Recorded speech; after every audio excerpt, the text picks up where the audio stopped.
Chair. First of all, welcome to you. Yeah, Deputy Fitzmaurice. To your weekly pilgrimage, nearly at this stage.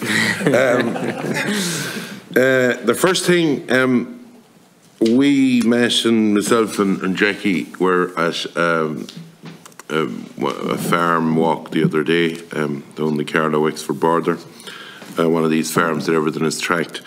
One thing that's coming out clear, I think, that the figures we have for, be it a cow, or be it a weanling or a bullock or a heifer or a bit of peatland or whatever, is not accurate. Is that your understanding? Because what we are seeing now is that the research is starting now, or has started over the last year, we'll say, and the basically what we picked up the other day was that it'll take 3, 4, 5 years between going for getting the figures, backing them up, peer review, or this journal you have to put it on, and that for all farmers, whether they're young or old, the figures we're starting with are completely wrong. Would that be your analysis? Thanks, Mr. Keane, Deputy, for the question. I've had and myself and Liam have had the privilege of being sitting in the Food Vision Dairy Group for the past 9 months, which have gone through the systems that the EPA have, and they're the reporting body for this. And our understanding of it is, and you might forgive me if I haven't all of the exact details on it, but our understanding is that there are 3 different tiers on which carbon is accounted for in reporting. Tier 1 is the international panels, their standard models that are based off of their findings. Tier 2 is based on some country-specific figures, which is what we're operating on currently in some of those statistics. And Tier 3 systems then is the most detailed system, which is specific to the country, the system that's operational itself, which in Ireland, if you compare us to what the IPCC do, the IPCC take in your total mixed ration systems that you have in large sheds on the continent and so forth and across the world, which is probably not comparable, we don't think, to the grass-based production system that we have here in Ireland. The research ongoing in Teagasc at the moment in terms of methane would suggest that we're overestimating that in the region of about 10 or 12% currently. The emissions from mineral soils, or the sequestration from mineral soils, is also currently, according to the latest research, which, as you say, has to be peer reviewed and so forth, is being understated, the amount of sequestration it's doing. And on peatlands, the amount of emissions that's coming from peatlands is being overstated. By a large amount. By a large amount. And all of those cumulatively, when you add them to a farm, is going to make a huge difference from the book figure, if you want to call it that, that's being emitted from each farmer. And that's our understanding of it. And we do understand that we have a number of years to go through before that comes into effect in the inventory itself. Now, we have also been told that this will be backdated on the inventory. So the way the inventory is worked off 1990, and that if these figures change based on new evidence and new research, that those figures will be backdated on a percentage basis as far as 1990. So if we're saying that today we're overestimating it by 2 megatons, you know, yesterday we're working off the system we have, today we're working off the system we have, and tomorrow we're working off a new accounting system that reflects this latest research. The difference won't be today versus yesterday. The difference will be today versus 1990, and having that incrementally backdated over the years.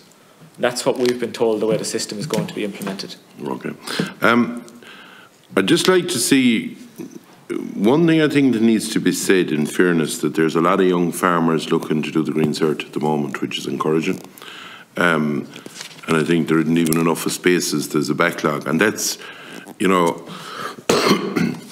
that's a good thing, that's welcoming. I remember in my time when we done the Green Cert, you had to be able to show one labour unit. That's a while ago over here, we'll show you that. But no more than yourself, Tim. We had to get one labour unit, and say in small farms down the country it was nearly impossible. Are you satisfied with say what a young farmer gets to start off at the moment with, the 60% in the TAMS, the say, single farm payment in that they get along with the top up they get. I heard you, John, talking before when CAP was being negotiated, and you were talking about something coming in that would be like giving a loan or something to young farmers that was being discussed in Europe. Can you bring me up to speed on that, and how satisfied are you? In my own opinion, and I'll give it straight, in fairness, what a young farmer gets starting off in the grant system, in my opinion, isn't too bad compared with our day when we were out there.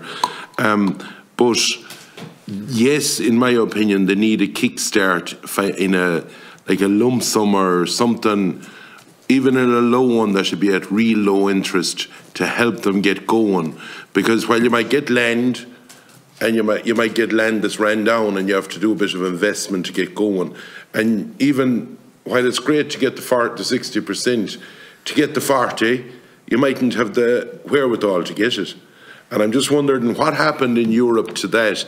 And the other thing I'd like you to comment on as well is, where do you, we're following this up as well, the old young farmer,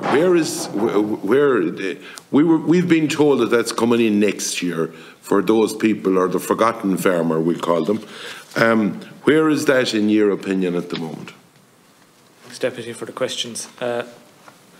One of those is something I've been on for many years. I could talk an hour for it, but the first point that you made around the support that a young farmer gets starting off, and you mentioned around the EU piece that I was speaking about at the time of the CAP negotiations, that was access to what they call at an EU level financial instruments, which essentially is a low-cost loan scheme that is created from Europe that we can avail of through CAP, that offers that for young farmers. Is that there? No, we didn't develop it. So from our side of things, and I'll cover, Liam mentioned our succession scheme, we have that proposed in it. From a single farm payment aspect of things, we acknowledge that the National Reserve and the Young Farmer Scheme has been renewed under the next CAP. It's standard practice that has retained, and the rates are the same, but obviously with the averaging of payments, of basic payments, that's going to have an impact on the payment that's paid to young farmers as well, because the payments in the national average will have an impact on that too. From a grants point of view, I take your point on board about it might be a higher level than what we had to do in 10 years ago when you were doing the green cert. But go back to 2 more. You've been very nice, you know. we are where we are, and the regulation and requirements on farm now are probably a little bit ahead of where they were. So the required investment is a good bit higher. And also, some farms, when farmers take them over, they may not be meeting the compliance standard for some storage and so forth. And obviously, if you're to receive grants, you first of all have to bring them up to be compliant, and then you can extend. Is there not a facility there, though, in fairness to the department, for what you call soil washers that can cover you? Oh, there is, that'll cover off as well. There is, to an extent, at a limit and a threshold as well. But the 60% ceiling that you speak about, if you put yourself back into a young farmer's shoes and you're starting off with limited capital and limited, finances behind you, you're putting in a slatted tank for a 2 or 3 bay slatted tank for suckler cows or whatever, and it's going to cost you 50,000 or 40,000 euros or 60,000 euros. You have to find, 35,000 euro. But I think the organic scheme is one model if you look at it, and there's a lot of incentives and fairness in it. But if you don't buy the machinery year one, you have to go into a second organics because you have to have it 5 years. Isn't that correct? And you need a woeful load of money to buy everything at the beginning. At the beginning, yeah. And from a young farmer's point of view, starting off, if you're going farmer, the quickest return you're going to have on any investment is on either stock that you have on it or your investment in grassland. All the research points to that. So if you're doing it from a business point of view, you're going to have to invest in that first to get a return. And then at the same time, you also have to become compliant. You also have to have storage. If you have to have storage, you have to have facilities as well. You have to put up a crush, obviously, for herd number and so forth. So initially, there's a huge burst of money that's required to start off, to get your stock, to bring your land up to whatever speed, or if you have to drain it, God forbid, or you have to put in reseed or whatever you have to do. And that's where we feel that the installation aid, it was an option under CAP. We didn't avail of that either. Business startup support can be given from you know, a national exchequer point of view that can be offered for young farmers. We feel that that's an obvious. Are we too late with this financial instrument you're on about? Can we still include it? We're from our CAP strategic plan, we're too late. Now, the option we do have there is that through the SBCI, we understand that there's a new fund going to be announced at the end of the second quarter of 2023. And what could be made available there is a ring-fenced fund for business owners who are under a certain age and for young farmers, so those under the age of 35. Currently, the SBCI is an open competition, and that's obviously understandable. If you put yourself in the position of a bank, somebody 25 years of age with limited track record, somebody 50 years of age with a great track record, I know who I'm going to give the money to. That's why you need a specific ring fence, 25%, 20% of that allocation of funds that comes from SBCI. It's unsecured, it's at a low cost of interest for the young farmer, and it's specific to them, and it gives them access to it. My understanding, John, on this BCI, you go through the same rigmarole as if the bank was going to give it to you, that you have to be able to basically tick the same boxes, which is... But if you're ticking the boxes for a ring fence fund, you're into it. Right. If you tick the boxes for the whole fund and you have older, more mature businesses competing with you, okay.